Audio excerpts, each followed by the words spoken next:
Hello, good morning, children. I welcome you all in Beta English class. We were doing chapter The Portrait of a Lady, ठीक है, written by Khushwant Singh, जिसमें हम पढ़ रहे थे कि ना राइटर अपनी दादी के बारे में बताते हैं कि उनका और उनकी दादी का उनके बीच में कैसे रिलेशन था। सबसे पहले उन्होंने उसकी फ़िज़िकल ब्यूटी को डिस्क्राइब कराया, दिखने में कैसी थी, ठीक है। फिर उसके बाद में गांव में उनके साथ उनके और उनकी दादी के बीच में कैसा रिलेशन था, बहुत क्लोज रिलेशन था, ठीक है। और उनकी जो पढ़ाई है वो मंदिर में होती थी, ठीक है। फिर उसके बाद में शहर जाने के बाद में उनके क्या चेंजेस आए, ठीक है। वो स्कूल छोड़ने नहीं जा सकती थी, शहर में जो पढ़ाई होती थी उसको लेकर डिस्टर्ब थी वो, ठीक है। फिर उसके बाद में एक दिन जब वो घर आकर बताते हैं कि उन्हें म्यूज़िक के लेसन सिखाए गए तो वो काफ़ी डिस्टर्ब हो गई। हालांकि उन्होंने कुछ कहा नहीं, लेकिन फिर भी जो है वो काफ़ी डिस्टर्ब थी। फिर उसके बाद में वो कहते हैं कि जैसे जैसे साल बीतते गए उनका एक दूसरे से मिलना जो है कम होता गया, ठीक है।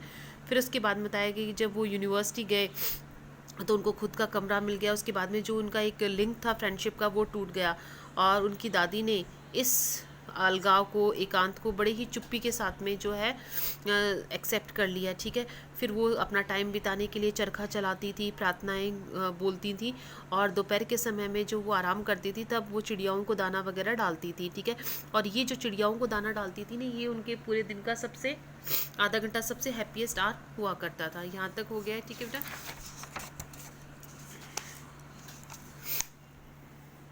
अब लास्ट पेज इसका। When I decided to go abroad for further studies, I was sure my grandmother would be upset. जब मैं पढ़ाई करने के लिए मैंने विदेश जाने के लिए सोचा तो मुझे पूरा विश्वास था कि मेरी दादी जो है वो काफ़ी दुखी हो जाएंगी। I would be away for 5 years. मैं उनसे 5 साल के लिए दूर होने वाला था। And at her age one could never tell. और उनकी उम्र में कोई कुछ भी नहीं कह सकता। But my grandmother could, लेकिन मेरी दादी, she was not even sentimental, वो भावुक भी नहीं हुई। She came to leave me at the railway station, वो मुझे छोड़ने के लिए रेलवे स्टेशन आई। But did not talk or show any emotion, लेकिन उन्होंने ना ही कोई बात करी ना ही कोई इमोशंस जो है भावनाएं दिखाई। Her lips moved in prayer, उनके होठ जो है प्रार्थनाओं में हिल रहे थे। Her mind was lost in prayer, उनका दिमाग जो है प्रार्थनाओं में गुम था। Her fingers were busy telling the beads of her rosary, उनके हाथ जो है माला जपने में व्यस्त थे। Silently she kissed my forehead, फिर उन्होंने चुपचाप से मेरे माथे को चूमा।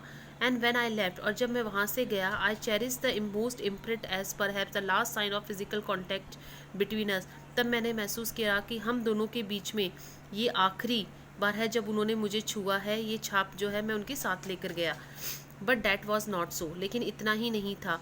After 5 years I came back home and was met by her at the station, मैं 5 साल बाद में पढ़ाई करके वापस आया, वापस उनसे स्टेशन पर मिला। She did not look a day older, वो एक भी दिन और बड़ी नहीं लग रही थी। She still had no time for words, अभी भी उनके पास में शब्दों के लिए कोई समय नहीं था। And while she clasped me in her arms, और जब उन्होंने मुझे अपनी बाहों में लिया, I could hear her reciting prayers, तो मैं उन्हें प्रार्थनाएं बोलते हुए सुन पा रहा था। Even on the first day of my arrival, मेरे आने का जो पहला दिन था विदेश से आने के बाद में, हर हैप्पीएस्ट मोमेंट्स पर विथ हर स्पैरोज, उनका जो सबसे खुशी भरा पल था वो स्पैरोज के साथ में ही था।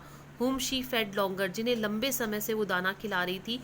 विथ फ्रीवियस रिबॉक्स, फ्रीवियस रिबॉक्स मतलब छोटी मोटी डांट फटकार के साथ में जो है उन्हें खाना खिला रही थी लंबे समय के से, तो वही जो है उनके खुशी भरा पल उन्हीं के साथ में था।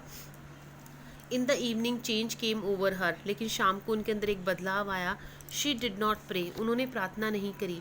She collected the women of the neighbourhood, उन्होंने पड़ोस की औरतों को इकट्ठा करा।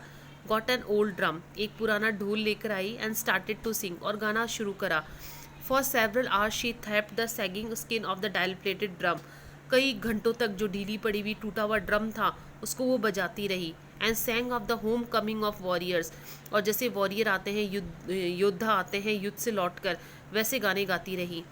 We had to persuade her to stop to avoid overstraining, हमें उन्हें मनाना पड़ा जो है ओवर स्टेनिंग के लिए कि ज़्यादा तनाव नहीं हो जाए, मतलब रोकना पड़ा गाने के लिए। That was the first time since I had known her that she did not pray, ये पहली बार था जब मैं उन्हें जानता था कि उन्होंने प्रार्थना नहीं करी। The next morning she was taken ill, अगले दिन वो बीमार पड़ गई। It was a mild fever, हल्का सा बुखार था। And the doctor told us that it would go, और डॉक्टर ने कहा कि बुखार चला जाएगा। But my grandmother thought differently, लेकिन मेरी दादी ने अलग से सोचा। She told us that her end was near, उन्होंने बताया कि उनका अंत नज़दीक है। She said that she is only a few hours before the close of the first chapter of her life she had omitted to pray, और उन्होंने कहा कि अब कुछ ही घंटे बीते हैं, उनके कुछ ही घंटे बचे हैं उनके ज़िंदगी के पन्ने को बंद होने में, तो उन अपने कुछ आखिरी पलों में वो प्रार्थना करना चाहती हैं। She was not going to waste any more time talking to us, अब वो हमसे बात करने में और ज़्यादा समय नहीं बर्बाद करना चाहती हैं। वी प्रोटेस्टेड, हमने विरोध करा, but she ignored our protest, लेकिन उन्होंने हमारे विरोध को इग्नोर करा, अनदेखा करा। She lay peacefully in bed praying and reciting her beads, telling her beads, वो चुपचाप शांति से बेड पर लेट गई, प्रार्थना करती रही, माला जपती रही। Even before we could suspect her lips stopped moving, जब तक कि हम कुछ सस्पेक्ट करते, शक करते, उनकी होठ हिलना बंद हो गए। And the rosary fell from her lifeless finger, और उनकी बेजान उंगलियों से माला नीचे गिर गई। A peaceful pallor spread on her face, एक शांति भरा पीलापन उनके चेहरे पर छा गया। And we knew that she was dead, और हमें पता लग चुका था कि वो मर चुकी थी। We lifted her off the bed, हमने उन्हें बिस्तर से, बेड से उठाया। एज इज़ कस्टमरी, जैसा कि रिवाज है कि भाई मरे हुए को जो है बिस्तर पर नहीं रखते, तो हमने उन्हें बिस्तर पर से उठाया। Laid her on the ground, ज़मीन पर लेटाया।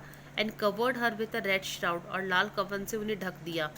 After a few hours of mourning we left her alone to make arrangements for her funeral, और कुछ देर मॉर्निंग करने मतलब दुख विलाप करने के, रोने के बाद में हम उन्हें अकेला छोड़कर चले गए फ्यूनरल, उनके दाग संस्कार की तैयारी करने के लिए। In the evening we went to her room with a crude structure to take her to be cemented, अब शाम को हम एक अर्थी लेकर आए उन्हें शमशान ले जाने के लिए। द सन वॉज सेटिंग, सूरज अस्त हो रहा था। And had lit her room and veranda with a blaze of golden light, पूरे कमरे में और आंगन में जो है रोशनी हो रखी थी, सुनहरी रोशनी हो रखी थी। We stopped halfway in the courtyard, हम आधे आंगन में आकर रुक गए। All over the veranda and her room right up to where she lay dead and stiff wrapped in the red shroud, पूरे कमरे में जहाँ वो लेटी हुई थी लाल रंग के कफन में लिपटी हुई।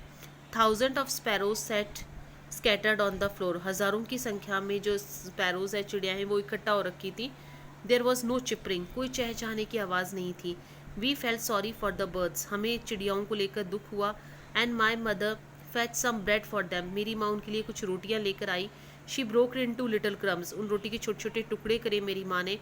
The way my grandmother used to, बिल्कुल ठीक वैसे ही जैसे मेरी दादी किया करती थी।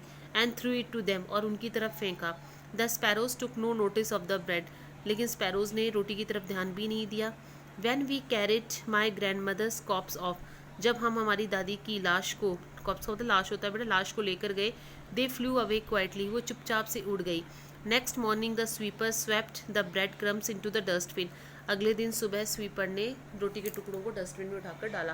तो देखा बेटा हमने कि किस तरीके से जो है दादी की मौत पर चिड़ियाओं ने भी, स्पैरोज़ ने भी अपने जो है सौरों को एक्सप्रेस करा। ठीक है, चैप्टर हो गया हमारा कंप्लीट। ठीक है, इसके क्वेश्चन आंसर्स आप कर लेना जो, ठीक है, बाकी हम नेक्स्ट चैप्टर कल स्टार्ट करते हैं।